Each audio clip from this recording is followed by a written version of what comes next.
19, USC losing to number 7 Oregon 42-27. Number 8 Oklahoma defends home field against number 22 Missouri 17-6. And in a game that could massively impact both the ACC playoff picture and college football playoff picture, Pitt upset number 16 Georgia Tech 42-28. Both the Celtics and Bruins are in action tonight. The Celtics take on the Orlando Magic. Coverage starts at 5:30 on our sister station, 105.7 WROR. And then the Bruins continue their West Coast road trip against the San Jose Sharks, with coverage starting right here on the Sports Hub starting at 7:30. Sports Hub headlines are brought to you by Veterinary Urgent Care Center with 8 locations in Massachusetts and Rhode Island. VUCC offers compassionate, convenient, high-quality care 7 days a week. Walk in or book an appointment at veturgentcare.com. Veterinary Urgent Care Center, urgent care for your pet's urgent needs. I'm Alex Barth on Boston's Home for Sports, 98.5 The Sports Hub, your next update at 9 o'clock. Here's Pasternak, high slot. Right circle to Zaka. Sends one across. McAvoy shot, and he scores! The Bruins play here.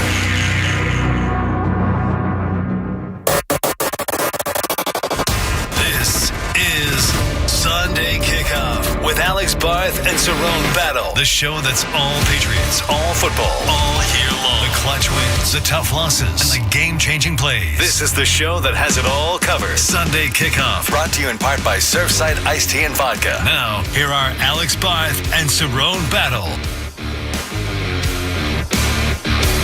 Welcome into Sports Hub Sunday Kickoff. It is November 23rd, Week 12 in the National Football League. The Patriots take on the Cincinnati Bengals a little bit later today. We will have you covered with all of that. We'll get into some games around the league, some big ones with playoff implications, because, Cerrone, we get to do this again. We get to look at the standings for the Patriots' big picture, but obviously what matters, them taking care of business today against the Bengals, coming off the long bye. It feels like it's been a minute, right? I know we did the show Sunday last week, but is it just me, or did this long bye feel long, or bye feel not mini? Yeah, it did. It seemed like it's been a really long time since they played, but it's good to have excitement in the air and everybody back to see this team play. And you talk about easy schedule. It doesn't get any easier than it could be today, especially with the defensive side of the ball in Cincinnati. But everybody's excited to watch this team and to watch everybody else around the league, to be honest, to see how things fall in their favor, if it does or if not. But I think it's going to be a pretty interesting day in football around the league. So again, it's Alex Barth, Cerrone Battle, Ryan Garvin behind the glass. Let's start here. So this is not, you kind of alluded to it, this is not the full-strength Bengals team we thought it was going to be in September. This was noted as one of the Patriots' tougher games. I still think it's on the tougher side of what they have left. Yeah. We've talked about this. They got the Bills, Ravens. That's obviously one kind of game. Jets, Giants, Dolphins, that's another kind of game. This one exists in the middle, but I'd put it slightly closer to Ravens and Bills than I would the others, but not significantly, especially given, we're sitting there Sunday night, okay, how are the Patriots going to match up with this high-flying offense? And then Jamar Chase spits on Jalen Ramsey. You can't do that. He's suspended. But then, okay, maybe Joe Burrow's coming back. No, he's not. So no Burrow, no Chase. Now, they have been playing well under Joe Flacco. Last week they took a bit of a step back, but before that offense had been humming. They still have T. Higgins. They're getting Mike Gesicki back, who I know some Patriots fans roll their eyes at that one. He's been a good player for them, and we know the Patriots have had trouble with tight ends. Bengals can throw 2 of them at you. In Gesicki, now that he's active, and Noah Fant, I wonder how much 12 personnel they use today. So it's not as tricky of a matchup as we thought, but it's not a cakewalk either. I feel like we've done this like every week, Cerrone, but are you putting this in the trap game category? You know what? I think this team is aware of the traps at this point in the season. I think they're on their own mission. They don't really care who's in front of them. They're trying to win games, stack wins, and I don't think they look at the opponent, look past any opponent. I think they're, pretty, grateful and thankful for where they're at, and they're not looking ahead of thinking they're better than what they are. It's literally 1 week at a time with this team. And they go out there and they take care of business no matter who's on the field. I mean, if you would have said in August they're going to have a stretch without Ramondre, without Kayshon Boutte, without Hooper, and some guys on defense, we would look at this offense and think it really went through a struggle. It was a mess without them. But these guys be missing pieces, and they're still finding ways to get things done. So I think they're beyond the traps at this point, and they're very focused on their opponent, whoever that might be, week to week. And I don't think they can they can fall into a trap. And I think a team like Cincinnati, they are a good offensive team, been good for a few years now. But the situation there is they have a historically bad defense. And I think even with the trap there, the Patriots can slip up at moments in this game today, but I think they're still going to find plenty of time to get in the end zone in this afternoon. Yeah, I think the one thing, I don't think it's a trap game. The one thing I would say, just listening to the way fans talked about this game this week, I would put out there is you get to this time of year, and look, everybody in the NFL is professionals, and even on a bad team, you're playing for your job next year, you're playing for your next contract, whatever. Guys don't really quit. Tanking does not happen at the player level. We've talked about this plenty. It's the GM and up. Yep. Sometimes not even, it might be ownership. But you do get some teams late in the year that maybe let go of the rope a little bit.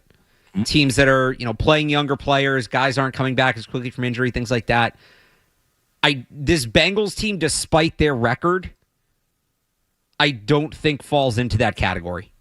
Yeah. They're still in it, technically, and they're embracing that. And Joe Burrow coming back this week, trying to play this week, and they're on a short week. They play the Ravens next week. They're 3-7. You might roll your eyes at that and say, all right, yeah, 3-7. I know they're not mathematically done, but they're done. The Titans are the only team that it's mathematically done. But they're only 2 games back in the division. And 2 games back, 3 games back in the division, 2 back of a playoff spot. The team leading the division is the Steelers, whose quarterback is going to play with a broken wrist. And I don't want to say it's easy down the stretch for the Bengals, because it's not, but after the Patriots, the Ravens, the Bills, the Ravens, the Dolphins, and then it gets easier, Dolphins, Cardinals, Browns. They can the schedule allows them to play their way back into it. Zach Taylor is probably coaching for his job. And Duke Tobin, the GM, like his might be there. If they miss this year, they're going to miss the playoffs 3 years in a row. Yeah. This is a desperate team. This is not a team that the season is over, they're packing in, and this is a desperate team that is going to see major, major changes if they do not come up with a strong finish here. So I don't think you're seeing a team today that's going to come in and lie down. Like, this is a team that's trying, and as ridiculous as this may sound, and it is kind of a ridiculous thought, but it does seem like a team working under a little bit more desperation than like, all right, well, we'll get them next year. Let's just keep everybody healthy. Let's get the young guys in and let's play for next year. I think this is a team that's still very much going for it. Yeah, and then when you look at, like you mentioned, that schedule, they're 3 games behind the Ravens, or 2 games behind the Ravens, whatever it is. But they got them 2 times in 3 weeks. And I think the Joe Burrow practice thing is just a way of getting him ramped up to go full speed next week and get him back on the field. They know they're going to have Jamar Chase back for the Ravens. So it's getting him to a rhythm, getting him used to being out on the field, get some kind of, flow with his line and all that stuff, so he can be ready to go for that game next week with Thanksgiving, or whatever it is, and get ready to make their run. They beat the Ravens twice. They're right there on the Ravens. And look, Lamar Jackson hasn't had a full week of practice in a few weeks. I got him on my fantasy team. He can't run anymore. I don't know what's going on with Lamar Jackson, but they're very beatable. They probably could have lost that game to the Browns last week. A couple plays here or there. Easily. You get a drop in the end zone on one pass and, a couple plays here or there. They could have lost to the Browns. So the Bengals saw that and said, wait a minute now. We can catch these guys. And like you mentioned, Aaron Rodgers holding his wrist. It's there for the taking for them. And I guess it says something about the rest of the AFC if you can get into the playoffs and you're a 3-4 win team at this point in the season. But hey, it's not their fault. You play the guys in front of you, try and win those games and make a run. But I think one thing you kind of mentioned it, and I think it's kind of going under the radar. It's a little side thing with the Bengals. Yeah, I didn't realize that they've only won 9 games the last few years, and they're going to come under that again this season. So it seems like they've been a 12-win team since Joe Burrow's been there, but the reality is they've only been like an 8-9-win team. Well, because they should be. When you have a quarterback like that, you should be. Yeah. And missing the playoffs at 9-8 is obviously different than missing it at, let's say they end up winning 5 games this year, right? 5-12, I think it would be. Yeah. But when you have that payroll, and I know Burrow's been hurt at times, but not as much as people think. Like, he played the full season last season. He played 17 games. Yep. And they went 9-8, missed the playoffs. At certain points, somebody's going to have to answer for that.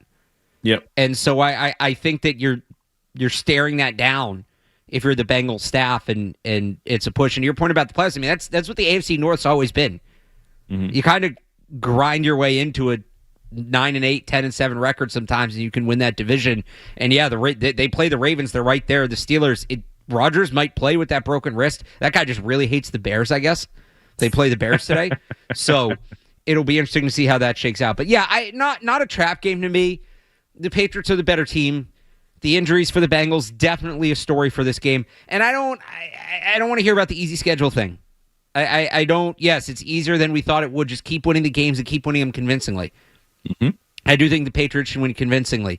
And it's real quick, the easy thing. Part of it's easy because the other teams didn't live up there into the bargain. They fell apart. Right. It's not the Patriots' fault that Atlanta, it didn't work out in Atlanta. That guys got hurt or whatever it is, just didn't work out. Cincinnati, it's not on the Patriots' fault. The Bills taking a step back. Maybe should have kept Matt Collins. Who knows? It's not the Patriots' fault that the other teams turned into last year's Patriots. That's not their fault. And nobody cared about that when Josh Allen was beating up on Skylar Thompson, Mac Jones, and Bailey Zappi. Like, no one cared. That's right. When the Bills were doing it. But now it's gone back around again. It's an issue. But it's not the Patriots' fault. Win the games that's on the schedule and keep it moving. Meanwhile, when it comes to the Patriots, how do some of these injuries impact the way they'll play it on both sides? Because there's some injury news for the Patriots as well. Good, not injury news, guys coming back from injuries. Yeah. I don't like to say good injury news because it's never, you don't want guys to be hurt, but Patriots get a couple players in, Bengals get a couple players out. We'll discuss that next here on Sports Hub Sunday Kickoff. Plus your call, 617-779-0985. Cerrone Battle, Alex Barth on Sports Hub Sunday Kickoff. More Sunday Kickoff coming up on the Sports Hub. Doors creaking, windows sticking. Might be time to look at your phone.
And Joe wants to play, and so why not play him?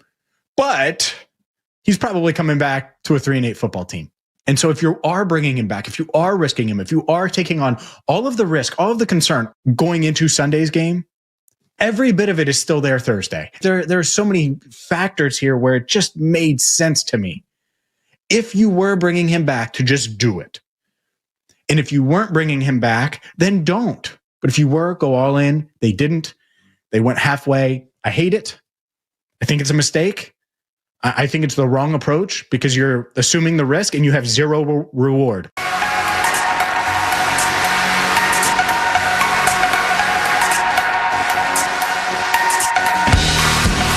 That's James Rapine out of Cincinnati on Joe Burrow this week.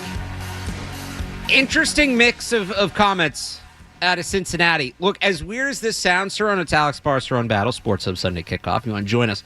617-779-0985. As weird as it sounds, the Bengals aren't out of it at 3-7, and they can lose this game. Now, if you lose this game, you're not going to be a wild card team. Like, they're probably not going to be a wild card team to begin with. They're probably not going to make the playoffs to begin with. But to talk about the stakes for them today and why they're talking about bringing Joe Burrow back, other than he just wants to play, you're 3 out in the division. But the Steelers are dealing with an injured Aaron Rodgers who hasn't been that good to begin with.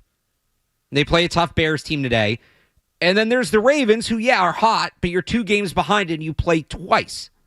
So they can afford to lose this one and still be in okay shape, as weird as that is. Now, it has to be the last loss of the year.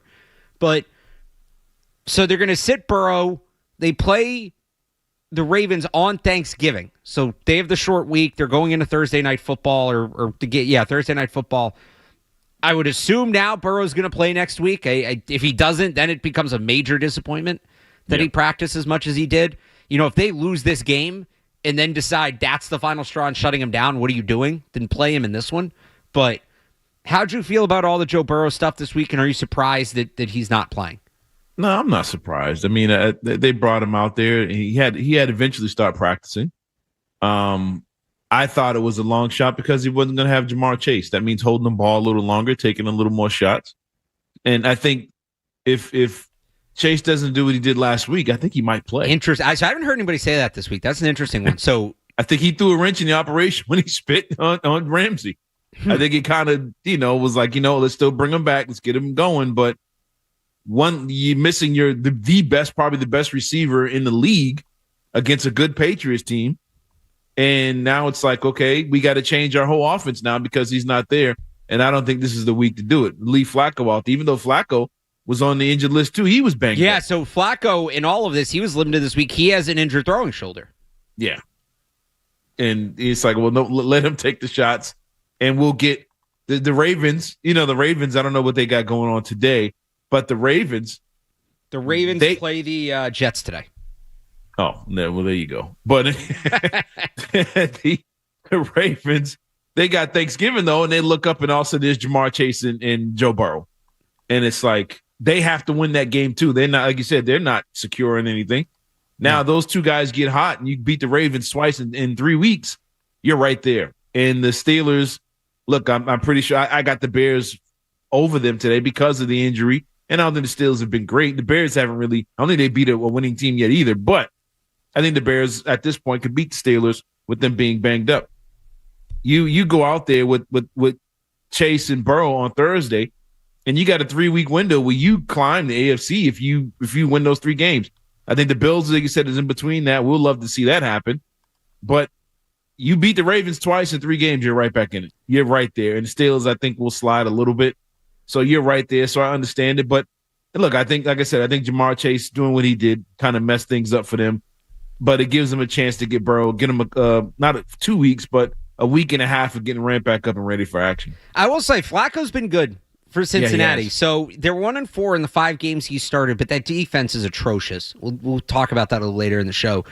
Completing 64% of his passes, 290 yards a game, 12 touchdowns, 3 picks. Now he's dealing with the banged up shoulder, so we'll see. But he hasn't been bad. So we'll see what happens there. And then on the Patriots side of things, you get Ramondre Stevenson back, you get Kayshon Boutte back. I'm actually really more so interested to see what happens. I know a lot of people want to know what's going to happen with the running back splits, and that's a story now that Travion Henderson kind of has his legs under him. He's playing better. I'm really interested to see what happens with Kayshon Boutte back because, look, the Patriots' deep ball hasn't been bad the last couple of games, and, maybe he completes that pass to Mac Hollins against the Jets, and we're talking about this a little differently, but it hasn't been quite as potent as it was to start the year, like since Kayshon Boutte got hurt, basically. So I'm wondering if there's more opportunities, and as bad as this Bengals defense is, and we'll talk to Mike Petraglia here in a little bit, and I talked to him on Friday. People can check out the Sports Hub Patriots podcast, the Patriots Hub podcast. It's been like a year since we changed that name. I still can't get it right. The safeties are maybe the weak spot of what is a historically bad defense. So I'm wondering if the deep ball comes back with Kayshon Boutte back. I don't know if you have a quick thought on the either of those guys coming back who you're maybe more interested in seeing. Well, for one, Ramondre, I think we kind of no, I know you don't for sure. A lot of people undervalue his pass protection skills. Yeah, and being able to give May a little more time in the pocket, you get that back. You get another one of his tight ends back, and you get, like I said, his deep threat down the field. I mean, it's the accuracy. We want to see what those games where he's back in, completing 75% of his throws or something like that. I think a part of that is having all his guys around him again. Stevenson's a good guy to catch the ball out of the backfield. Another tight end back. His deep threat's back. So I think all those things play into Drake May's accuracy and those incredible numbers he was putting up for most of the season. Not saying he fell off the last few weeks, but I think his percentages will be a little higher. Plus, that defense is going to help that out today. So I think it's only a good thing to get all those pieces back, and they all play a major role in what we've seen from Drake May so far. Let's grab a quick call here before we hit the break. Patty and Agawam on Kayshon Boutte. Patty, good morning. Hey, good morning, guys. What's going on? Hey. So about halfway through the season, I had the thought in my head after watching Kayshon Boutte play that this is a guy that should be extended, and we've seen it over the past 25 years. I mean, I know it's a couple different regimes during that time, but this team has struggled to develop homegrown receivers, and I just think that if he finishes strong, do you guys think he's somebody that they have to extend because it's such a crapshoot in the draft. You never know what you're going to get. Right. Same thing with free agency. Like you could sign a guy to a big high dollar contract and he can come in and just suck or get injured. I mean, look what's happened with Brandon Ayuk. I mean, even DK Metcalf, guys that didn't want to come here. I mean, I think possibly you might attract more people now with the way that they're playing. But Kayshon Boutte, to me, aside from Drake May, was probably the biggest storyline, the way that he's been playing. I want him re-signed. What do you guys think? I'll take it off air, guys. And happy Thanksgiving to you and your families if I don't talk to you. Thank you very much. Happy Thanksgiving, Patty. It's a good question and appropriate to talk about. We're expecting him to be back today. He could have a big game today. He's going to be an interesting one. So I like the idea of extending Kayshon Boutte. I still think you need I don't think he's that number one coverage dictating receiver. And I still think you need to address that, whether it be in the draft, free agency, trade, what have you. I think he's a really good complementary player. I think he's a really good fit with Drake May, and they have chemistry. And I think he's a good fit with Josh McDaniels. And even if you get that coverage dictating player, the idea of that guy is he make things easier for everybody else to capitalize, and Kayshon Boutte's a guy that can capitalize on one-on-one coverage. So I'd like to see them keep him. Now, that being said, so much of these contracts are done off of precedent and historical context. And you look at, okay, well, this guy was drafted here. He had this kind of production. So this is what his contract's going to look like. And we'll see how Kayshon Boutte finishes the year. Right now, I think he's on pace for just under 1,000 yards. But there aren't a lot of receivers who don't have a successful first year that go on to be like legit top three guys. So there's going to be some more creativity here. I think it's in the Patriots' best interest to get this deal done quickly. I wonder if Kayshon Boutte wants to wait. I wonder if he looks at it and says, well, I got Drake May throwing me the football and Josh McDaniels' offense. If I give it another year, I can up my value significantly more. So now look, maybe there's a sweetener where they meet in the middle. I don't know. I don't know exactly what his negotiation strategy is going to be, obviously. And Boutte's on pace for just over 800 yards on the season, factoring in the missed time. it is going to be interesting to see how those negotiations go, because it's not, well, this guy, this player had a similar draft spot, similar production, so we're going to slot you in about this. You can't really do that with Kayshon Boutte, which is going to be, it's going to make it a little more complicated. But it's not a no to him staying long term. I just think it's going to be a little bit more of a complex negotiation workout than maybe some people think. Yeah, I think it'd be more along the lines of the hometown discount thing. Are you good enough to get guys to take less to stay with you now? Are you at that level? How far they go this year? Maybe let's say they go all the way and get this done. He could probably be looking now like, all right, good. I got to go get paid now. I've already won, and he might want a big number. If he goes off the next few weeks and gets a couple touchdowns a game and gets over double-digit touchdowns, he could be looking for a big payday from somebody. Somebody else is out there saying, oh, I can get this guy over 1,000 yards and 12 touchdowns. You never know how things work out around the league. But, I think I would love for him to stay. I think he's had great chemistry with Drake May from the very beginning. I think he's a good player. He's got good hands. He kind of understands where he needs to be every single time. And I think he's just been money for this team. And I think he'll be money in the postseason for this team. And hopefully the money is right so he can stick around. But look, you never know how things work out. Somebody can make him an offer he can't refuse, and then he's off. So you just never know. But I would love to keep Kayshon Boutte around. How about Pop Douglas, also extension eligible this offseason? I think he's been better. I think he got off to a slow start. He got off to a really slow start, and we all questioned him, what's going on with him, even though they were winning. I think he's really come around, and I think I don't think he's been bad. I think that I think we talked about this last week.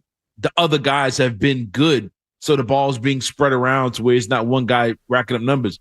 Diggs has been very good. Matt Collins, Kayshon Boutte, as we mentioned. All these guys have been so good. They're spreading the ball around, and it's just less targets going to Pop Douglas.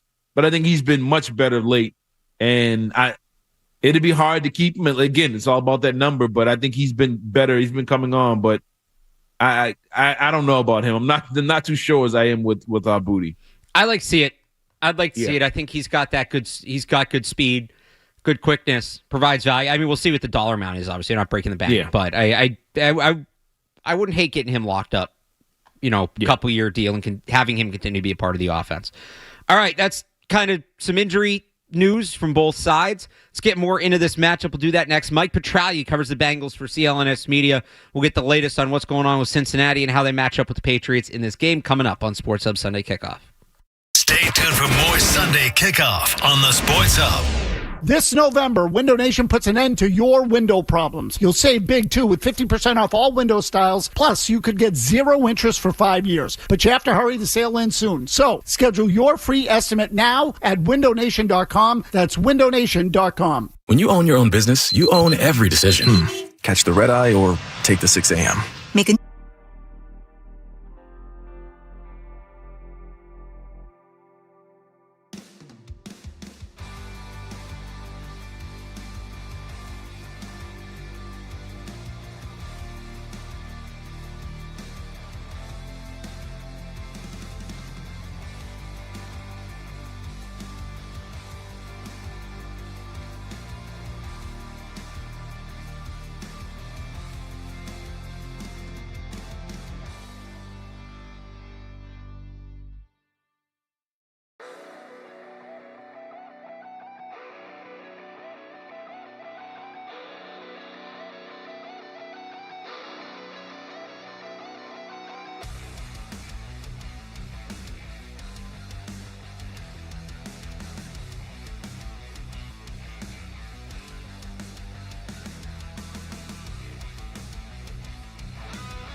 morning? I slept fast, as they like to say, Barth, and it was not a bad college football game. The atmosphere at Nippert Stadium, about 3.5 miles from here, was outstanding. You would have appreciated it, Barth, very, very much. I can assure you that. But BYU showed why they are a top 10, top 11 team in the country. Yeah, I caught a little bit of that one. Speaking of the environment, what's the environment going to be like today? Like, how bought in with this team are Bengals fans? It seems like internally they still believe they can make a push for the playoffs at 3-7. Where are the fans at? No. Fans are not bought in. I would say you're going to definitely hear Patriot fans coming across your TV screens or over Scott and Bob's call today on 98.5. You're definitely going to hear the Patriot fans. They'll be loud. They'll be boisterous.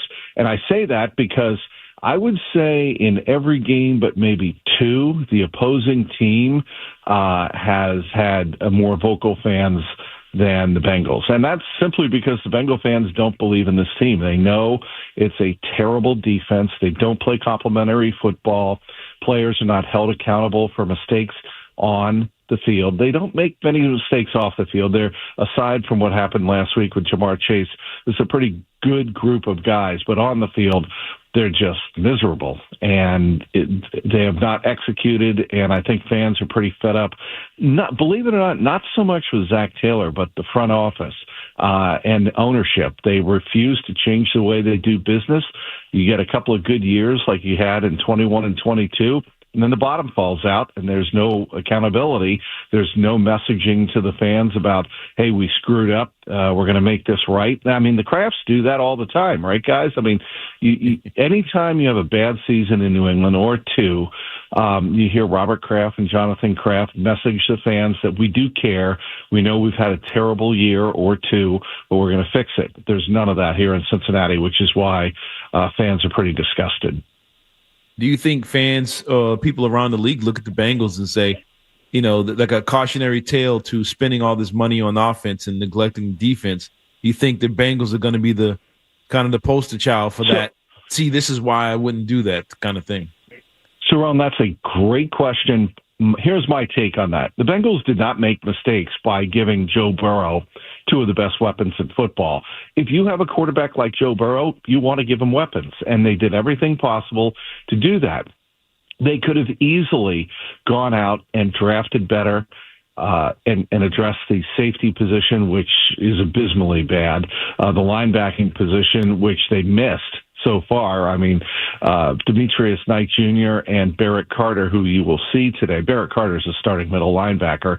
They traded Logan Wilson to Dallas to make room for him.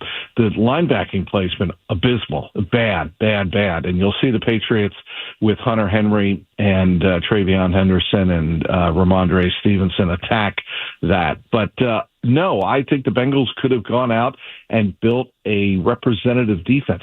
You're not asking these guys to be the 85 Bears or the 75 Steelers on defense. You're just asking them to tackle better.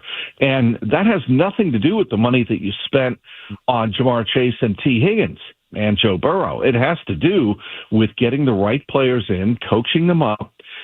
Look what the Patriots did. Yes, they spent a lot of money, but they made a commitment to overhauling the defense. The Bengals don't do that. They piecemeal here, they piecemeal there, and then they fit in the pieces and kind of hope that it all works out. And when it doesn't, they have no plan B or no plan C. So, and we're talking to Mike Petraglia, covers the Bengals for CLNS Media. Along those lines, a lot of Patriots fans are wondering if, they hear, I feel like this defense has become legendary in all the wrong ways for how bad they are. It's becoming like a folk tale. A lot of Patriots fans wonder, does Drake May finally get his first 300-yard game? Now, the Bengals have only allowed one 300-yard passer all year, as bad as they've been. It was Bo Nix in week 4. They have allowed the most 100-yard rushers. Does Drake May get to 300 this week, or are you maybe looking at Travion Henderson or Ramondre Stevenson to have a big game? I think if you're the Patriots and you get up big, you want to run the clock out. You want to jam it down the Bengals' throat. The Bengals are incredibly soft. In addition to not being able to tackle, they're also soft. And if you can run it down their throat, I think you do that. That's not to say Drake May won't have his chances to take some shots down the field. He absolutely will. I think sure. I mean, he's going to be right at, I think, that 300 mark or close to it, just because Bengals don't do anything well. I mean, I guess you could make the argument that DJ Turner and Dax Hill are two very good cornerbacks. The secondary can turn Drake May over a couple of times. I could see that happening. But in terms of the safety play, I've mentioned that Jordan Battle and Geno Stone are there for the taking. Absolutely take advantage of them over the top. And I think Josh McDaniels and Drake May will try to do that a couple of times. But I was joking with Zach Taylor this week, and I asked him about Josh McDaniels and his mesh concepts of crossing, man beaters, and all of that McDaniels over the years has loved to do with Brady and the Patriots offense. Maybe you see some of that today, especially with the tight ends and the running backs.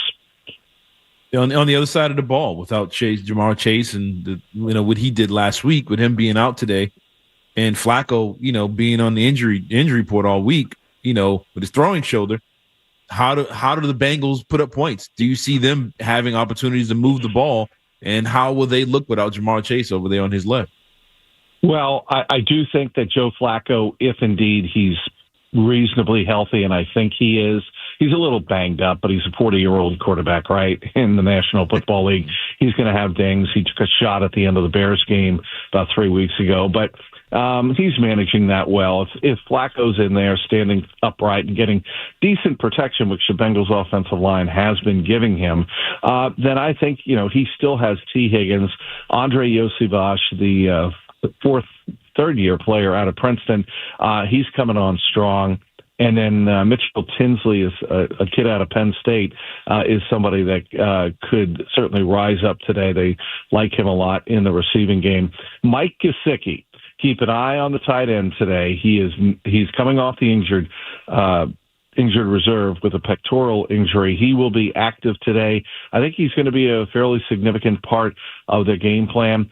And watch for Chase Brown. They'll use him in the passing game today. I do think the Bengals could put up some points today, maybe 20 to 27 points, something like that. But the Patriots should fall out of bed and score 35 in this game, if not 40. So, I still think even if the Bengals put up some offensive numbers, Patriots should be able to win this game going away. One more for your Trags here. For me, I don't know if Cerrone has another one, but the Bengals offensive line, you talked a lot about the weapons. The offensive line has been kind of up and down. I know they've been better in pass pro than maybe in the run game, but this is a Patriots team without Milton Williams, who's been a big part of their defense. And I don't want to say they're vulnerable up the middle, but it probably at least worth testing what that unit looks like without Milton Williams on the field. What can this Bengals offensive line do? How do they impact the game? And is it something the Patriots can exploit in their pass rush, or is Joe Flacco going to have time to throw today? I think Joe Flacco is going to have time to throw. The Bengals offensive line now compared to what it was at the beginning of the season is night and day. There are two rookie guards, Jalen Rivers out of Miami and Dylan Fairchild out of Georgia, have been very stout on either side of Ted Karras, a former Patriot. So they've really shored that up. I would say Orlando Brown Jr., he is showing his age a little bit this season. He could be there for the taking. And Amarius Mims at right tackle, he has been terrific the last 6 or 7 games. So I think the Bengals are going to be able to pass block. I think they have been run blocking much better. Chase Brown has had 100-yard all-purpose games, I think, in 5 games straight. So they are moving the ball, but we'll see if it continues today. And last one for me, coaching staff. What would it take for him to save his job in Cincinnati? What would it what would it take for him to be around for another year? And what could be the final straw for this guy? And let me throw Duke Tobin in there as well. I think, you know what, Barth, I'm glad you did that. I don't respect you a lot, but I do respect you for bringing that up.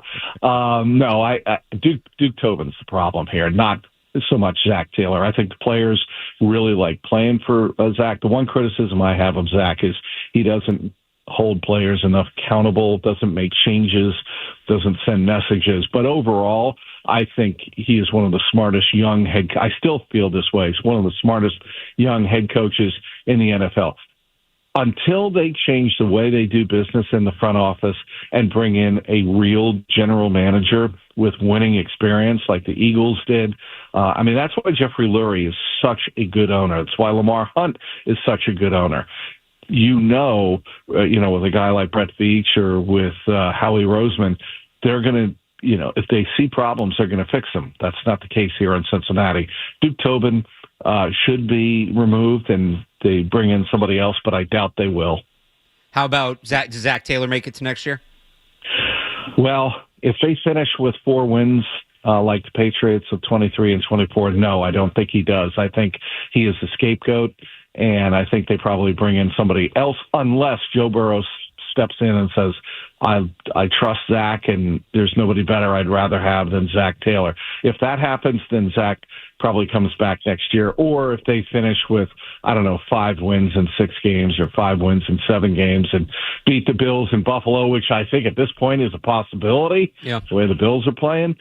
If they have a couple signature wins at the end of the season that gives this team hope, then Zach, I think, will be brought back.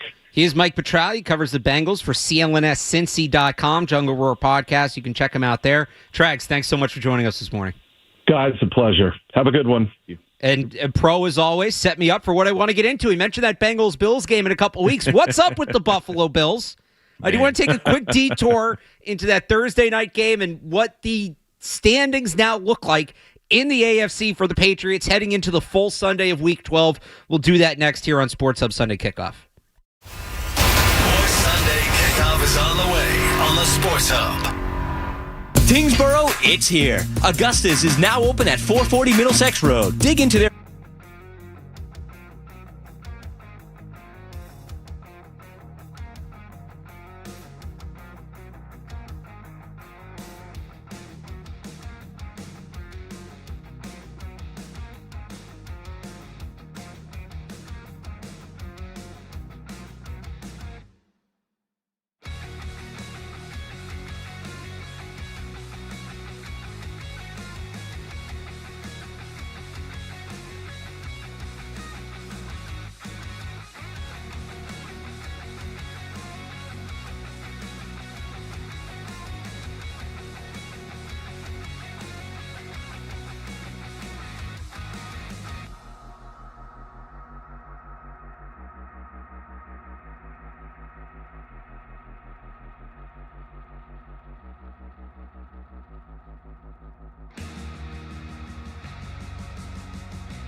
foot, short, picked at the 9-yard line. Come in here. Last year, Allen has one of the worst games of his career. Tonight, he gets sacked 8 times, picked off 2 times. And let's give DeMeco Ryans a lot of credit. This is a team that was sitting there at 0-3, had big expectations. They've been able to win now 6 of their last 8. The Bills make me wanna shout, kick your heels up and shout, throw your hands up and shout. I was throwing my hands up after that game. How long have I been saying, Cerrone, that the Bills are just not... The Buffalo Bills are very good until they have to face a little bit of adversity. Yeah. And in this case, it's injuries among a couple other things, but it's just not a well-coached football team. I think the lack of talent around Josh Allen has started to expose itself. Mm-hmm. Age, some players that have been core players for them who are good players are just not what they once were. And look, they should still make the playoffs here. They're 7-4, but like I've said this, the top of that, the traditional top of the AFC for the last few years, the Bills, the Chiefs, the Ravens, the Bengals, the Texans. I know the Texans won that game. We'll get to the Texans in a second. Those teams are not what they were. And the pack has caught up.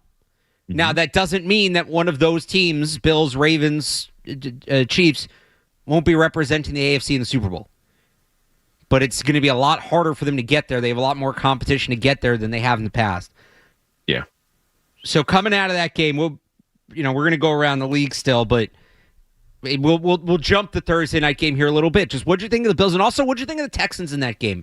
Because the Texans they're currently the 8th seed. They're one spot out, but a very possible potential playoff opponent for the Patriots. And that defense, man, that's the real deal. They are everywhere. They cover a ton around. The pass rush is ferocious. That would not be an easy opponent. No, there wouldn't be. But I think the biggest thing for that game against the Bills that would have helped them win that game tremendously is they can't stop the run. And I think it got overlooked in the Bucs game a couple weeks ago. But the Bucs had a couple guys streaking down the sidelines running the ball against the Bills 2 weeks ago. And it was a big deal, but it wasn't because Josh Allen ended up with 6 touchdowns, so it kind of got overlooked. Looks like the Texans saw that and said, let's run the same stuff against them and see if it works. The Texans, when they needed short yardage, when they needed first downs on the ground, they got it over and over and over again. And it just put the Bills in a bad spot. If the Bills would have been able to stop the run, they still could have won that game, even with all the, even the way that Texas defense was flying around. I almost said the Rockets. But look, with C.J. Stroud and those receivers, when those receivers are on and he's on, that's a good offense. And if they're getting after the quarterback like they've been and just game records on defense, that's a very difficult game in a playoff situation where they got nothing to lose and they feel like they were counted out and all that. You going to have all that stuff behind you. That's behind them. That's a tough team to beat. But to me, it comes down to being able to stop the run.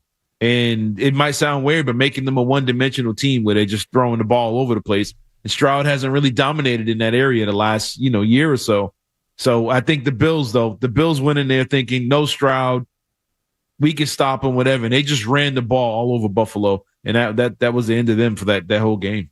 So the way it looks right now, you have the 3 teams at the top that have been there. Denver and New England at 9-2, Indy at 8-2.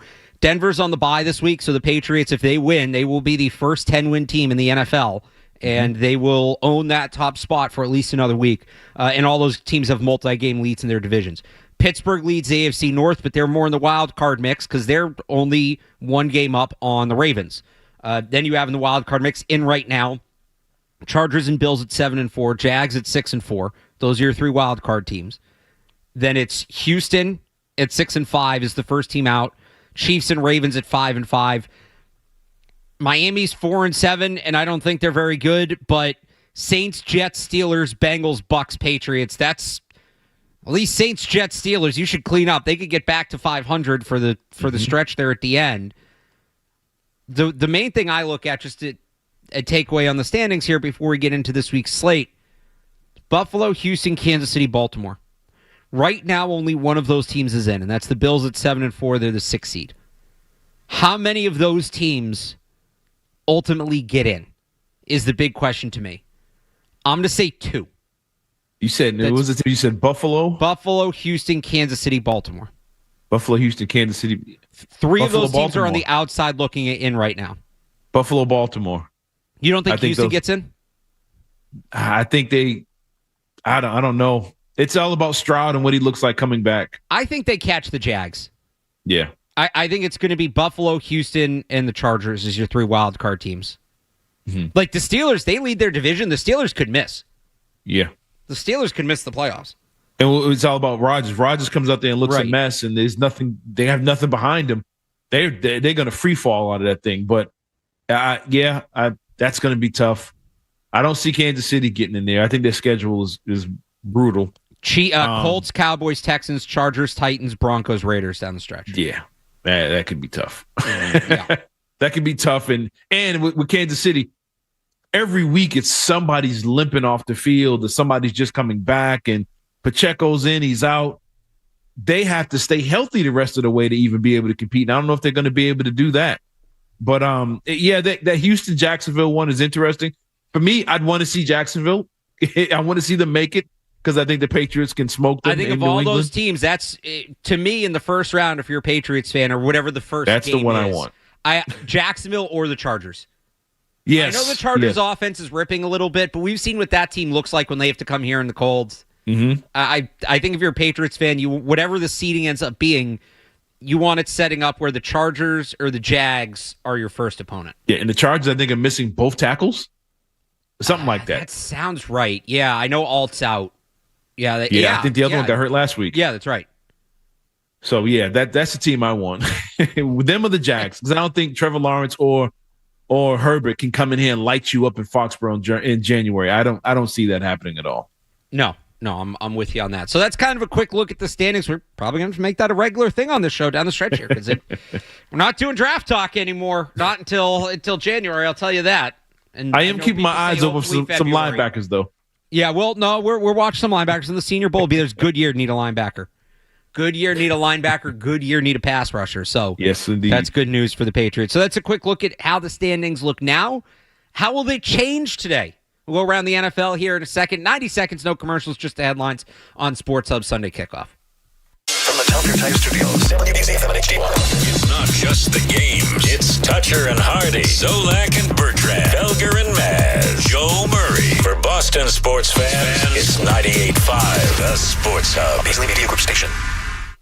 Essential Sports Hub headline, presented by Celsius Energy Drinks. Patriots are back on the road this week visiting the Cincinnati Bengals. It's a 1 o'clock kickoff. Patriots preview begins at 10 right here on 98.5 The Sports Hub. Both Kayshon Boutte and Ramondre Stevenson are expected to return this week after missing multiple games due to injury. Stevenson was initially listed as questionable but is expected to play according to multiple reports. Elsewhere around the NFL today, huge game in the AFC in the 1 o'clock window as the Kansas City Chiefs host the Indianapolis Colts. At 4 o'clock, classic NFC East rivalry with the Eagles visiting the Cowboys. And tonight, Baker Mayfield and the Buccaneers take on the Los Angeles Rams. A couple of top 25 matchups in college football yesterday. Number 7, Oregon knocks off USC 42-27. Number 8, Oklahoma survives against number 22, Missouri 17-6. And in a game that could have massive impacts both on the ACC and the college football playoff, Pitt upsets Georgia Tech 42-28. That was at Georgia Tech. Both the Celtics and Bruins are in action tonight. Celtics take on the Orlando Magic with coverage starting at 5:30 on our sister station, 105.7 WROR. And then the Bruins continue their West Coast road trip against the San Jose Sharks with coverage starting right here on the Sports Hub at 7:30. Sports Hub headlines are brought to you by the Shaw's and Star Market Foundation. They've teamed with Andrew Peak for Feeding the Puck for Families and will donate $100 for each assist this season to the Greater Boston Food Bank to help fight food insecurity. Learn more at 985thesportshub.com/feedthepuck. I'm Alex Barth on Boston's Home for Sports, 98.5 The Sports Hub. Your next update during Patriots pregame. Get the app. There's the potential there for big stuff. 98.5 The Sports Hub app. Get the app. Pick a target. You pick it. Take your pick. Pick me. Pick me. I did not pick. There was no pick. Pick him up. You pick him up. Pick. I pick. Pick me. Pick the teams. Pick one, jerk. All right, time to go around the league. Week 12. Slate starts, of course, on Thursday night. Texans and Bills. Little J.J. Watt's what we used to call him. So we just talked about this one. Texans come away 23-19. They get the win at home. Bills up against it. Now, that defense is just unbelievable. Unbelievable. I'll leave it at that. The Bills need some receivers, man. They need guys to get downfield. We don't know what's going on with Coleman. That's an interesting situation there. But they missed them. They needed more weapons, and the longer Josh Allen was able to stand around and run around, the more he got lit up. A couple times looked like he was done for the season, but he managed to get away from it. I don't know how. All right, let's get to today. We'll start with the biggest spread of the week, the 2-8 Jets at the 5-5 Ravens. You humiliated me, dude, on national television, so I want restitution. I don't know the last time I saw a 5-5 team is a 13.5-point favorite, but that's what the Ravens are. Tyrod Taylor taking over at quarterback for the Jets. Who you got? I think that's going to be a lot closer than they think. The Ravens didn't look great against the Browns last week, and I think I would say struggle, but I don't think they blow the Jets out. I got the Ravens winning this one, but I think it's going to be way closer than Vegas thinks. Tyrod Taylor's been I don't know, he's like under. I don't feel like people appreciate Tyrod Taylor enough. Like, no, he'll beat you if you slip. Right, he's a decent play. He'll be better than Fields, I guess is what I'm trying to say. I think you will notice a difference from Fields. A.D. Mitchell was able to get open against Patriots last week. The Ravens should win that, but I think the Jets can cover 2 touchdowns. I do. Yeah. How about the 6-4 Steelers at the 7-3 Bears? We are the Bears, shuffling through, shuffling on down, doing it for you. Aaron Rodgers, it sounds like, is going to try to play, wants to play. That broken left wrist. You know, he's not going to waste a chance to go to Chicago. He was kind of, talking smack this week about that matchup. Bears, though, 2.5-point favorites. Yeah, he's going to mess around and get retired on that field tonight. But, I mean, how much? I feel like Bears fans might, if they're the ones that get to put him out. That'd be great. But I look, the Bears sitting at 7-3. I don't think they have a single win over a 500 team. But I think this would be, let's say, a signature win, but a big win for them. And I think they might be the quietest 7-3 team I've ever seen. No one talks about them at all. But give me the Bears at home, because I don't think Rodgers is going to be throwing it away after 2 steps every time. Give me the Bears at home. And it's crazy because the Bears are kind of just the NFC Patriots. Yeah. Like, very similar. And, we haven't done a lot of Ben Johnson versus Mike Vrabel reactions because they've both been good. That being said, Rodgers is not losing at Soldier Field. We've seen it. He can still, he's not great every week anymore, but he can go to this place where 1 or 2 times a year he can kind of throw it back. If he plays, I think he does that this week. Final signature win at Soldier Field. If Rodgers plays, give me the Steelers. If not, give me the Bears big. We'll get back to Patriots-Bengals in a minute. Patriots at the time, Ryan Garvin printed this out, a 6.5-point favorite over Cincinnati. That was this morning, actually. I saw him printed out. That should have been 13. Yeah, that you get 3 points on the road. I get that. I will tell you it's the highest total of the week, 51.5 points. I feel like you can just slap that on whatever Bengals game they're playing that week, the highest total. But another 50-point total between the 2-9 Giants and 6-4 Lions. Here comes Jared Allen, and he's out of bounds. Poor guy. I don't even know if he realized it. Orlovsky made some news this week, huh? Him and First Take and Stephen A. Smith and Cam Newton, who is on First Take, in case you didn't notice. The Lions 10.5-point favorites against Big Blue. Yeah, give me the Lions big in this one. The Giants are just trying to get this thing over with as fast as possible. Give me the Lions. Yeah, I think the Lions win that one big. Let's go to the NFC North. The 4-6 Vikings at the 6-3-1 Packers. Final Packer offensive lineman announced during pregame introductions was who? Jerry Kramer. No! The Packers 6.5-point favorites against 9 in the Vikings.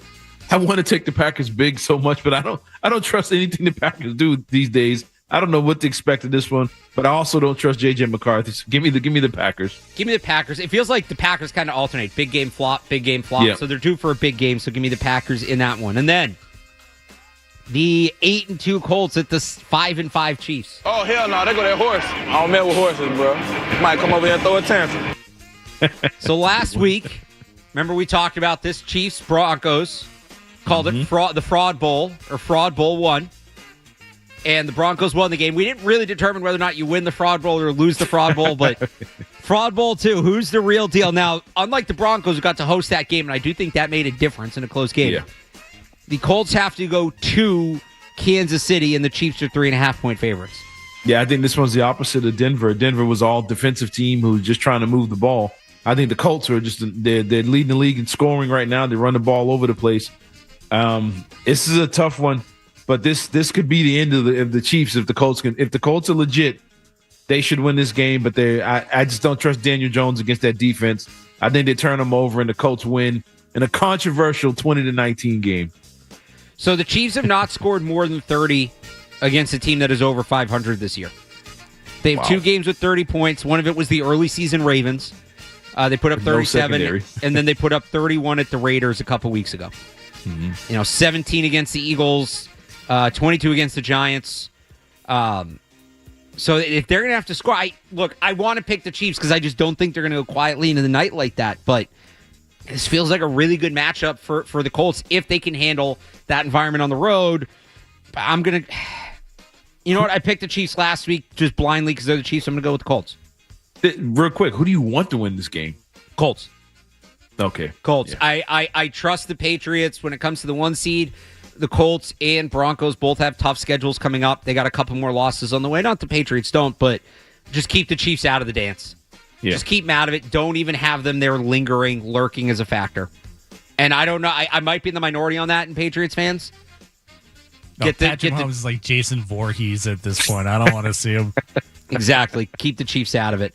Final 1 o'clock game, 7-3 Seahawks at the 1-9 Titans. Tennessee Titans. Wait, good job. Yeah. Awesome. Tied for the biggest spread of the week. Titans 13.5 underdogs at home. Yeah, give me the Seahawks really, really big here. But man, what's his name? Cam Ward is having the quietest, worst season. Put it together a little bit, yeah. But no one gets on him. He's never mentioned. He's just over there doing whatever he's doing. I think he only has like 6 touchdowns so far this season. But give me the Titans big in this one. Get ready this offseason. You're going to hear a lot of, you look at what Drake May did in year 2 with the new coach and rebuild team, and it is a little Drake May-ish what's going on with Cam Ward right now. You know my thing about West Coast teams coming east, but I'm going to have to break it this week. That Titans team is just all kinds of bad. Give me the Seahawks to win and cover 13.5. Into the 4 o'clock window, the 6-4 Jags at 3-7 Cardinals. Every single week, I put my freaking heart and soul into this. I don't go out there and laugh. It's not funny. The Jaguars, 2.5-point favorites going out to the desert. This is a game the Jags need to win, so they're going to lose. Give me the Cardinals.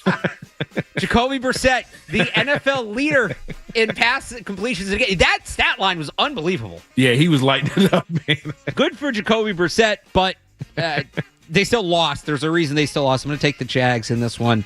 The Shadur Sanders Bowl, 2-8 Browns and 2-8 Raiders. Danny who? Danny Woodhead. He's from Shadron State, don't you know? Let's hear it for Danny Woodhead. Where's he from? Shadron State. The lowest total of the week, surprise, surprise, between the Browns and Raiders, 36 points. They keep pointing out that the Raiders passed 8 times on Shadur Sanders. How many times did the Browns pass on Shadur Sanders? That's true.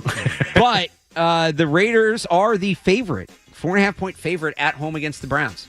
Yeah, they give them. I mean, I actually would make the Browns a favorite just because the Browns at least can play great defense. The Raiders can do it in spots, but the Browns defense is legit. They got probably the best defender in this era over there going after Geno. Give me the Browns in an ugly, I don't know, like a 17-13 type game. You know, if the Browns defense gets a pick 6 or a scoop and score, that's it. And then maybe creates a short field for a field goal, if they're responsible for 10 points, that may be more than either offense puts up. Yeah. So I'm with you. I'm going to take the Browns in this one. Why the Raiders drafted a running back with no other pieces in place is beyond me. And that's unfortunate for Jeremiah Love because he's a really good player and is worth being a first-round pick. But teams are going to be spooked after the way it went with Ashton Genty. So I'm going to take the Browns and in the Shadur Sanders Bowl. That under 36, though, is looking juicy. It would look really, really bad for the Raiders fans if Shadur does go in there and throw 3 touchdowns. Oh, that would be awful. That would be. But it'd be great for us. Great to talk about. Let's go to an old NFC East rivalry, the 8-2 Eagles at the 4-5-1 Cowboys. And maybe somebody would run with what y'all say because it's the Dallas Cowboys. But the reality is it ain't the gospel. Cowboys 3.5-point underdogs at home. You know what? I'm going to take the Cowboys in this one. This is usually where they get that one win where everybody thinks they can win the Super Bowl again. They've been doing this for 30 years straight now, and I don't expect it to change. Give me the Cowboys over the Eagles and get the hype machine going. I'm kind of with you. The Eagles' offense has not looked right since the bye. They're forcing the ball to A.J. Brown. The Cowboys can score. Yes, they can. They can't play defense, but they can score. But the Eagles kind of take care of playing defense against them on their own. At least cover 3.5. Field goal game if the Eagles win at most. Yeah, I'll take the Cowboys with you. I like that. It's an interesting pick. The 3-7 Falcons at the 2-8 Saints. We couldn't do diddly poo offensively. Kirk Cousins' time in Atlanta. Falcons 2.5-point underdogs going into the Superdome. This is a sad one because I had the Falcons in the NFC Championship. This is sad. I still think the Falcons can win. I think they have better individual talent. The Saints openly trying not to win games. So give me the Falcons and win this one in the ugly one. I'll take the Falcons. I mean, Kirk Cousins is not a bad backup quarterback. No, he's as not. far as those things go. They still have Drake London. I'll take the Falcons to cover and win that one. No, I think London's out. Oh, that's right. The London's out. It's Kyle Bijan Pitts. Robinson, Pitts, and that's about it. Kyle Pitts, big. I'm still even without Drake London. Kirk Cousins over Tyler Shock. I'll take the Falcons going to the Dome and win that one. Tonight, 6-4 Buccaneers at 8-2 Rams.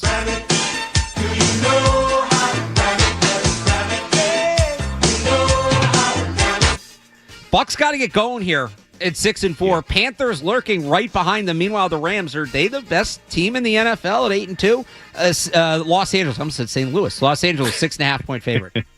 Yeah, give me the Rams at home. The Bucs, I mean, the injuries are catching up to them, and their defense is giving up big numbers and big plays.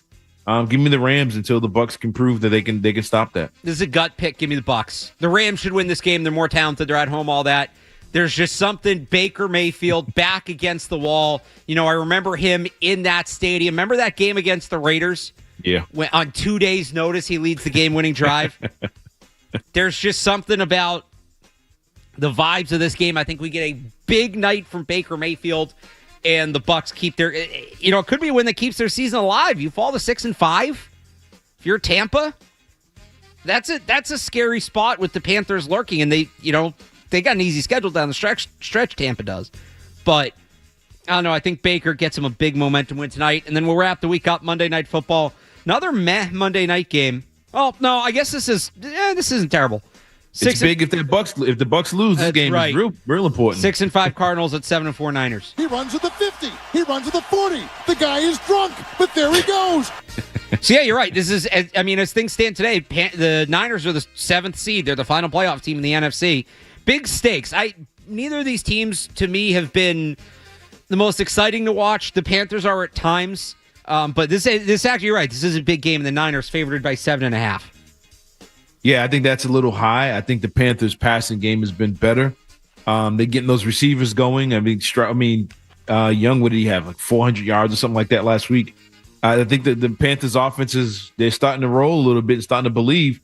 And the Niners' defense is not what it was coming into the season or early in the year. I think this is going to be a really close game. I'm going to take the Panthers because I think they're kind of rolling a little bit. Yeah, I think they cover that. Niners win. Brock Purdy looked good last week in his return, but the Panthers should cover that 7.5, even being on the road. That's Week 12 in the National Football League. Broncos, Chargers, Dolphins, and Commanders on the bye. We'll get back to Patriots, Bengals next here on Sports Hub Sunday Kickoff. More Sunday Kickoff coming up on the Sports Hub. Hey, if you notice sticky doors and windows, cracks, and brick drop.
you. It's Sunday Kickoff on 98.5 The Sports Hub.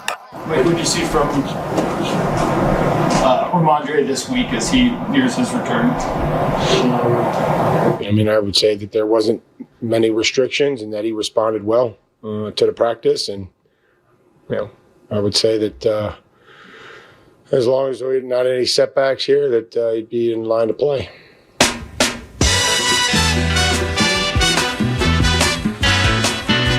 It does sound like there were no setbacks. That was Mike Vrabel on Friday on Ramondre Stevenson, who's expected to return today. Kayshon Boutte back as well against a horrific Bengals defense. I mean, horrific. I do, for people who don't know, I host the Catch 22 podcast, Patriots Catch 22 with Evan Lazar on Wednesdays on Patriots.com. And me and Evan have been working together now for a while. We've been covering the Patriots since 2018, and we do our nerdy, in-depth game breakdowns every week. And in terms of opponents, right, we've covered some bad teams, I would say, in the last, this is year 8. Some bad Jets teams, certainly. Mm-hmm. Some bad Browns teams, Jaguars. The Patriots played some really bad Jaguars teams in there. I'm sure some others. I don't know that we ever talked about a unit the way we talked about the Bengals this week. Because usually we try to find, if there's something in this matchup that could, even if it's a bad team, how does the bad team make the game competitive? Because it happens in the NFL from time to time. With this Bengals defense, so here's as bluntly as I can put it. No team in the Super Bowl era has finished last in the league in yards allowed, points allowed, passing yards allowed, rushing yards allowed. The only reason the Bengals aren't tracking that right now is they're 31st in passing yards allowed. So Drake May can really put him up against it. And keep in mind, that's total. That's not per game. That's total. And the Bengals have had their bye, where a handful of other teams haven't. So they've lapped teams. They are dead last in points. I'll give you the per game here. They are dead last in points. They're allowing 33.4 points per game. They are dead last in yards. They are dead last in rushing yards against. They are 31st in pass yards against. 32nd in pass touchdowns against. 26th in rush touchdowns against. They are last in first downs defensively. They have opposing drives longest in terms of yards and in terms of time. And they're last in terms of obviously points allowed per drive. It's bad, ugly, no good, whatever you want to call it. To me, it's not how do the Patriots attack them, it's how do they want to. Yeah. You kind of just pick. To me, and Trags talked about it earlier, I lean on the run game, maybe a couple big passes early. The one thing, if we want to find one thing the Bengals do kind of redeemably well, they do have 8 interceptions this year. That ranks 11th. If you give them an opportunity to ball hawk, they will ball hawk. So, protecting the ball, obviously important for Drake May, as it is every week, but a couple big passes, try to hit a couple shot plays early, get up, and you got your running backs healthy. Terrell Jennings is expected to be back too. We haven't talked about that. And then you just run the ball and keep that clock moving and get out of there healthy. Do you think the 11 interceptions are because they get after it a little bit, or because teams are throwing it on them so much? There's so many more opportunities. I mean, they're 19th in pass attempts against. Their pass rush is terrible. Oh, so it's time. Okay. Yeah, they have one of the worst. Their corners, although they won't have Cam Taylor-Britt in this game, their corners aren't awful. Or they weren't. They're banged up there now, so that's changed. But if they're not getting to the quarterback, it doesn't matter. Right. So that's the other thing. They, on top of all that, they have a lot of injuries. Yeah. No Trey Hendrickson today. No Cam Taylor-Britt. They've drafted edge rushers in the first round 2 of the last 3 years. And Miles Murphy has not been good. Shamar Stewart, after his holdout, was not good. He's now on IR. They used a second-round pick on Chris Jenkins. He hasn't been great. It's not, there's not much there for them to work with. I think if I'm the Patriots, I don't go out there trying to do anything special and try and light it up. I run my stuff. I run what we're good at. I lean with the run game a little bit, get them going this late in the season as the weather starts to change. I'm still protecting my quarterback. And if doing so, the big plays happen, they happen. But I'm not going to try and force the issue and kind of pad the stats a little bit against this team. Trying to do something exotic or whatever, unless you really catch them slipping, and you see those safeties cheating or whatever, and you get the big plays down the field. But I'm not going out there trying to light them up, trying to move the ball and move the chains. But if they miss tackles and Trayvon Henderson is gone, Ramondre catches a screen pass and they don't cover it well and he's gone, if that happens, it happens. But I'm not trying to go out there and light these guys up and try and make a statement. Now, if I'm up 41-6 and, Drake May sitting at 290 yards, go ahead and give him that. And maybe mix in. Yeah, you may mix in a screen or something. Bengals, by the way, fourth lowest pressure rate in the NFL, 17.3%. They're just ahead of the Jets, Panthers, and 49ers. Yeah, there you go right there. I mean, but even the Jets, I felt, got to May a little bit in certain spots. So, I mean, these teams can scheme up a way to get to you or take away something you're trying to do and make you kind of a little uncomfortable. But I don't want to put May in that situation because I think at this point in the season now, it's all about, now I'm going to say bubble wrap, but we got to keep this kid upright for the rest of the way. And my running backs are healthy, so we're running the ball. And I think the only way they can lose this game is if the running backs putting the ball on the ground, which is still always a concern, but especially getting the cold weather. But I'm not doing anything special. I'm coming out there and running the ball, play action to my tight ends, and I'm going to take it easy today. Yeah, this is not a style points game for me. Yeah. This is not a style points game. Get in, get out. I will add the one other thing on the Bengals defense, and Trags talked about this when we talked to him earlier. 126 missed tackles this year. Next closest team is 93. That's the Steelers. Next closest team after that is the Commanders with 84. And then you get teams in the 70s. So, I mean, they're up. Quick slant could be 6. Right. They're up almost 50 tackles on like the team 5 spots back.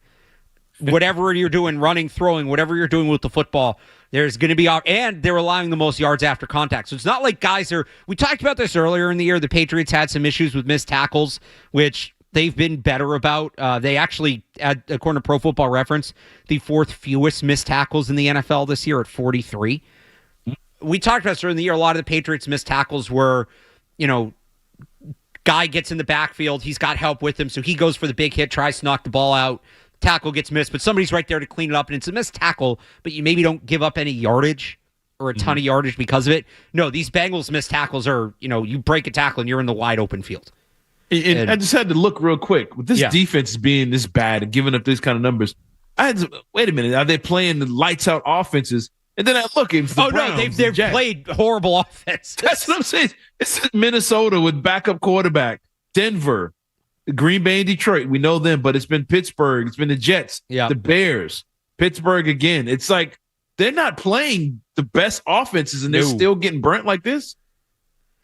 It's again, bad, ugly, gross, whatever you want to call it. That's what they are. It's one of the worst single units if we're going to split like offense and defense. I don't think this Bengals team is one of the worst teams I've ever covered. It's still very talented on offense. Good offense team. Yeah. But it is, in my 8 years of doing this, it is one of the worst units I've ever seen. It's giving me vibes. You're a big college football guy. Yeah. This time of year, you see the SEC playing all those FCS teams. It's like this is the time when you get your guy the Heisman, and this seems like the type of game for Drake May. This is like your MVP game right here. Do you remember the Caleb Williams USC teams? Yeah. Alex Grinch as the DC, and they would just lose every game like 48-45. And Caleb Williams has 500 yards and 5 touchdowns. Right. Everyone's like, why is Caleb Williams' record not better? Because the defense was atrocious. A little bit of vibes on that. So Pat Mahomes, Texas Tech, same thing. Yeah. So he's got 700 yards. Yeah, they just lost. What was the game? Him and Baker Mayfield's like 1,200 total yards in that game, whatever it was. So it's one of those, you still got to go out. You still got to play. You can't. Trag said they'd roll out of bed and do it. Hey, you got to give a little more than that. But conversely, if this Patriots offense goes out and struggles the first couple of drives, would you start to be a little concerned? Yes. Based on how bad this defense is? Yeah, this is not like, okay, I don't know. We talked about how bad the Browns offense was, and they scored that first drive touchdown, and the Patriots took it to them. So maybe it looks like that. Yeah, that's a good point. If they don't reach 30, are we going to be questioning the Patriots offense? I mean, if they get to like 27 quickly and then just very clearly ramp it down, I mean, whatever. Because they've done that in the fourth quarter games. They're trying to they get up multiple scores. They try to run the clock, get out healthy. I don't see what it looks like. They should get to 27, 28 points, though, for sure. And what you said right there is is the key to the argument of Drake May his 300-yard games. Usually when guys throw for 300 it's because they're losing and trying to come back. Right. When you're got a big lead after 3 quarters, he's had his chances where he could have easily got the 300 yards, and they just kind of took it easy in the fourth quarter. Again, the as bad as they've been, they've only allowed one 300-yard pass. They're the reverse Drake May. Drake May's winning a lot of games, but he hasn't thrown for 300 yards. The Bengals defense is terrible, but they've only allowed one 300-yard passer because, like you said, people are running on most 100-yard rushers. Somebody texted me, like, what the historical precedent, like Drake May, first Patriots quarterback since something, whatever, 300-yard game. And I said, well, when's the last time the Patriots or any team had 2 running backs rush for over 100 yards in the same game? Maybe that's the one we're looking up after this. That is a bold prediction, but I want credit if it's right. All right, we got to hit the break. We'll come back. We'll talk about the other side of the ball, plus your calls here on Sports Hub Sunday Kickoff. Stay tuned for more Sunday Kickoff on the Sports Hub. This is Sean Grande, voice of the Celtics. Tune in tonight.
catch for the Cincinnati touchdown. Sparrow, this is just nasty. That's just nasty, nasty work out there by T. Higgins. I don't even know what else to say.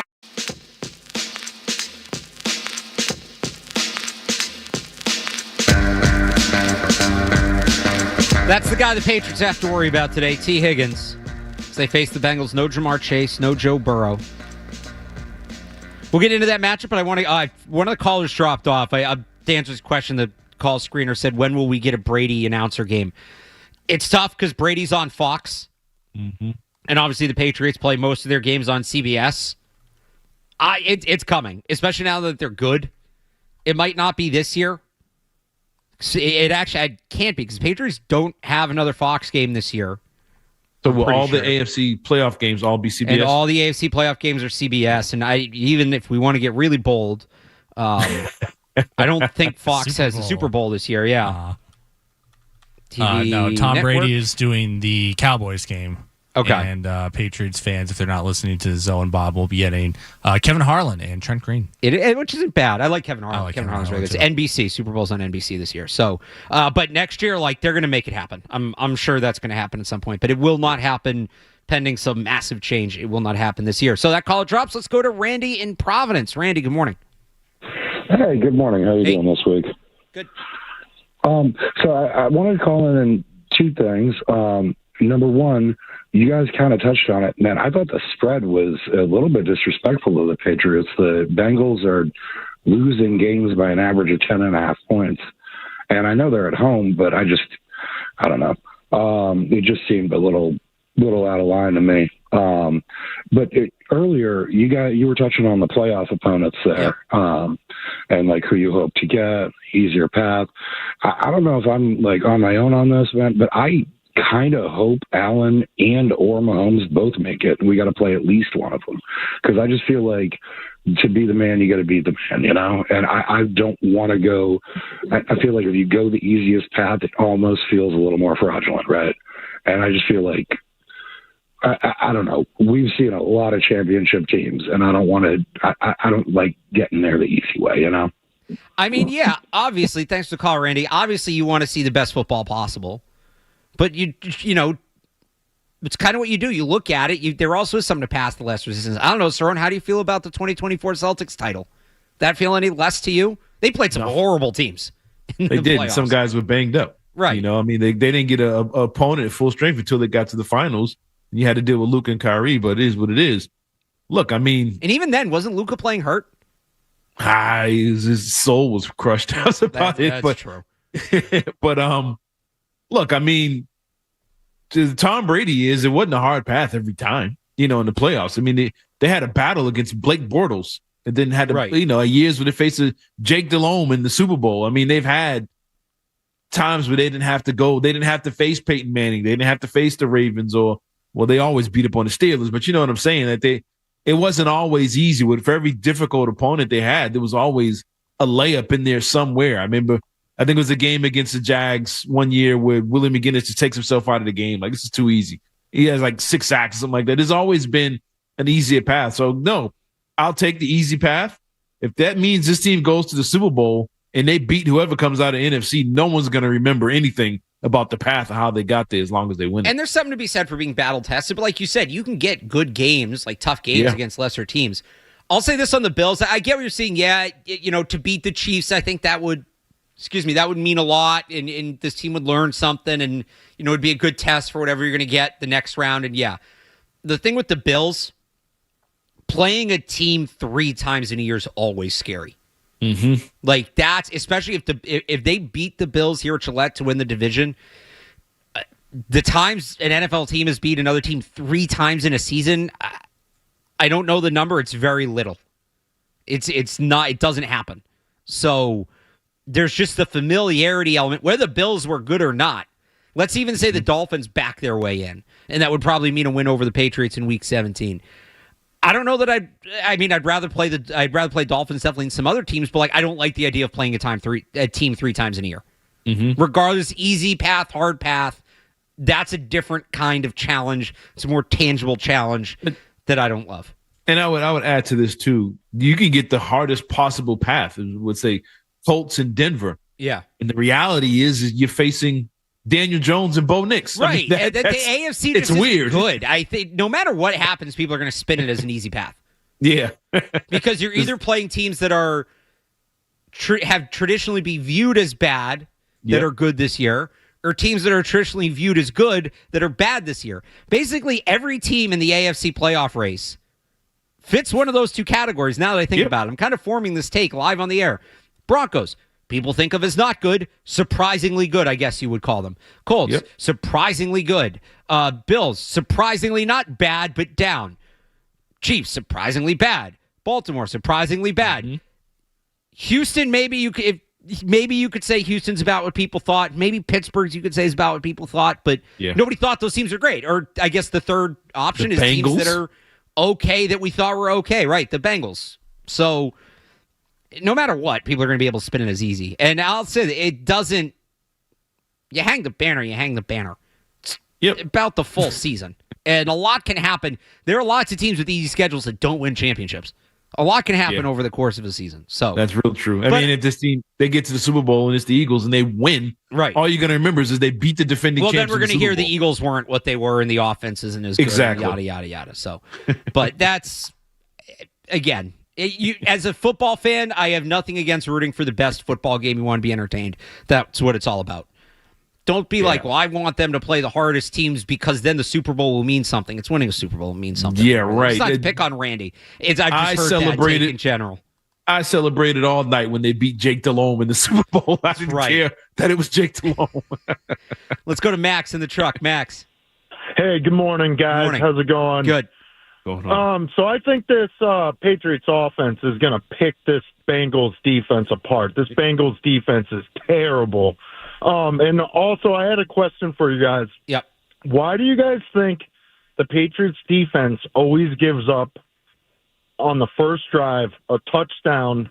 Thanks for taking my call, guys. Have a great Sunday. Yeah, thanks for the call, Max. That's the big question. And it's weird because it's never the same thing. Mm-hmm. It's never like it's not okay. Well, they keep getting beat by this concept, or they keep getting beat by the run, or by the pass, or by this, or by that, or whatever. Like it's always something different, which makes it so hard to narrow down. Usually, it's the other team's biggest strength, which is kind of frustrating because it's like, shouldn't you be expecting this?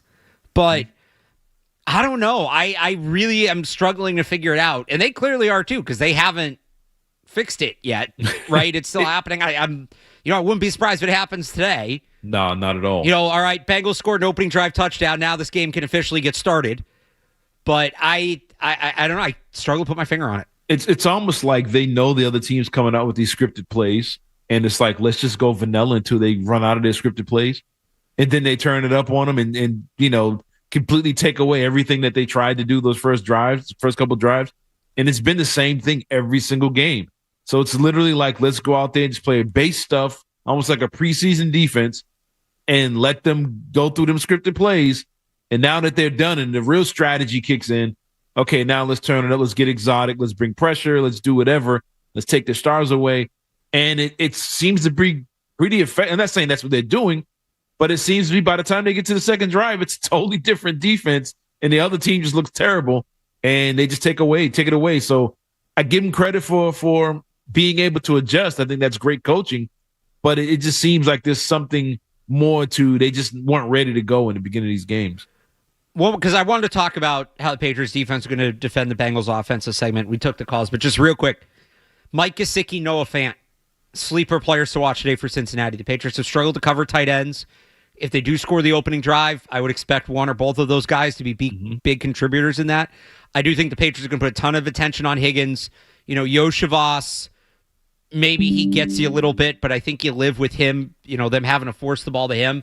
I'm looking at the two tight ends as the biggest threats for the Bengals today. Yeah, I think the Bengals without T. Higgins, they might come out and play a different style of football. They might try and run the ball. So this is what's weird. They generally refuse to do that. Zach Taylor very much does what he does.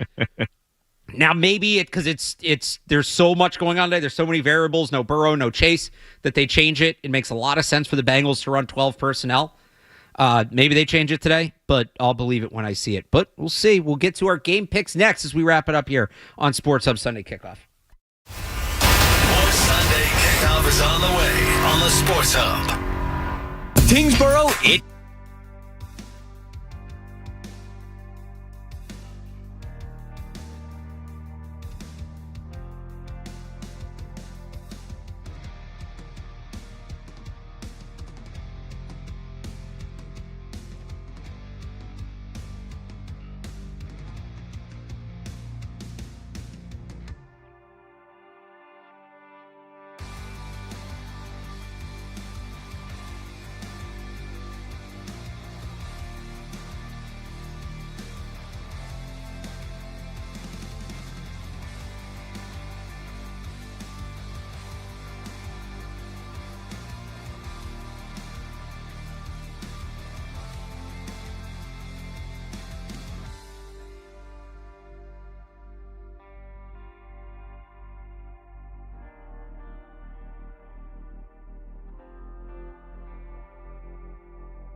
Cerrone Battle on 98.5 The Sports Hub.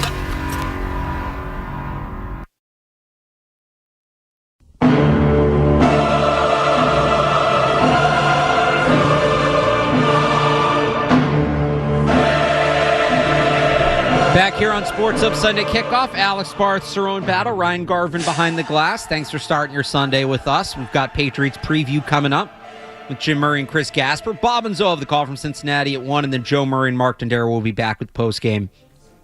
And then we got Celtics tonight. Bruins tonight on here as well. Celtics will be on 105.7 WROR. Their pregame starts at 5:30. Bruins out west starts at 7:30. All right, Cerrone, let's make some picks. Who do you got? Give me the Patriots in this one. I think they get to about 30. I'm going to give them 38. I'm going to 38-21 with this one. I think they kind of slow down a little. They get going mid-quarter, second, third quarter, and then they kind of slow down in the fourth. And I think the Bengals score early and get a couple late, and that's really it for this one. So, yeah, I'm going to give 38-21 Patriots. We're right on it again. I'm going to say 38-17. And I said that earlier this week, so that's not me. Like we've done this the last few weeks, and this happens with Matt Dolph too on the Patriots Hub podcast. We're just in sync. Think about the game the same way. Like I had that earlier this week. You can go find that. 38-17. I'm with you. Maybe a little bit of a slow start. I think they fixed the issues they had against the Jets in the middle 8 minutes. I think that's a big point of emphasis for the coaching staff. And then they go from there. The Bengals offense will get theirs, but I think the Patriots. Here's the thing: they're going to try to run the ball late and run the clock out.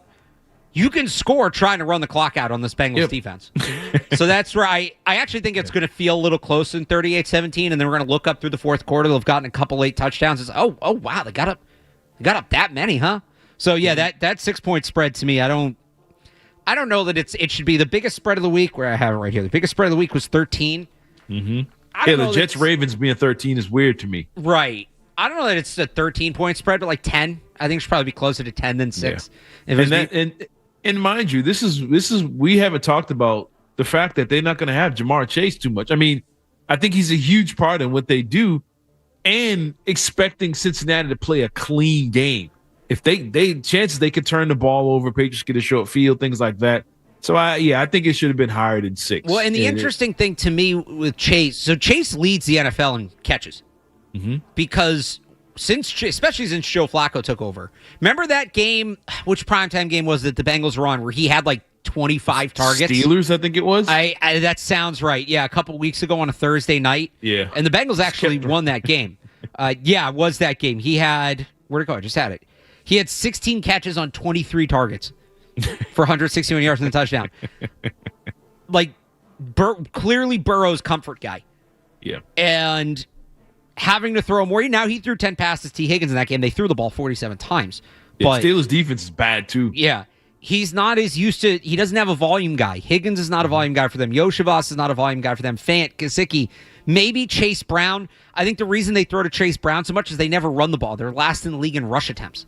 And that's just them simulating the run game. So I don't like saying, oh, well, the 40-year-old quarterback who's played however many games is going to be – flustered and look out of place because that kind of experience is so valuable. But I do wonder what it's going to look like for Joe Flacco and what will be his 201st career start without the guy that's been a security blanket in his time in Cincinnati.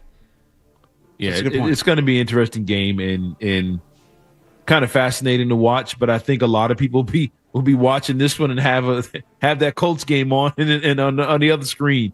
I think this one can get out of hand quickly, and we'll be switching back and forth between what's going on in Kansas City at the same time. So it should be a fun afternoon. And again, I think if you're a Patriots fan, you're rooting for the Colts. And the 1 seed will come. We have a couple more weeks to figure that one out.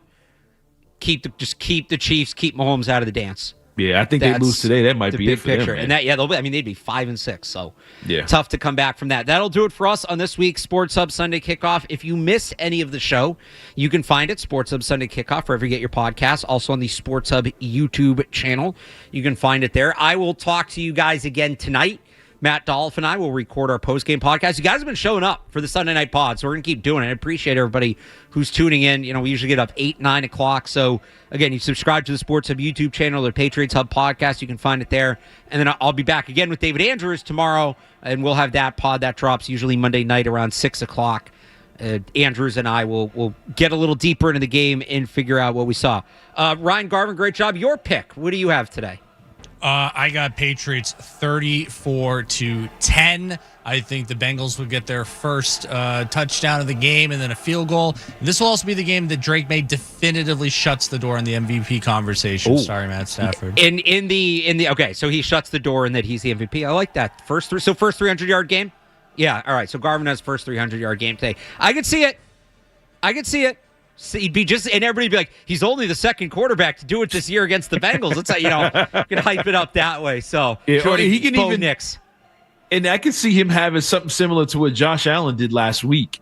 The 3 in the air, 3 on the ground type thing. We'll say like Drake May scrambles for a couple, throws a couple, one of those type games. All right, for him. Jim Murray and Chris Gasper, we're going to talk more about it next. Patriots preview coming up, leading up to Bob and Zoe kickoff at 1:00. Everybody enjoy the game. Enjoy your NFL Sunday. We'll be back next week to talk Patriots Giants. Until then, have a good one, everybody. Bye.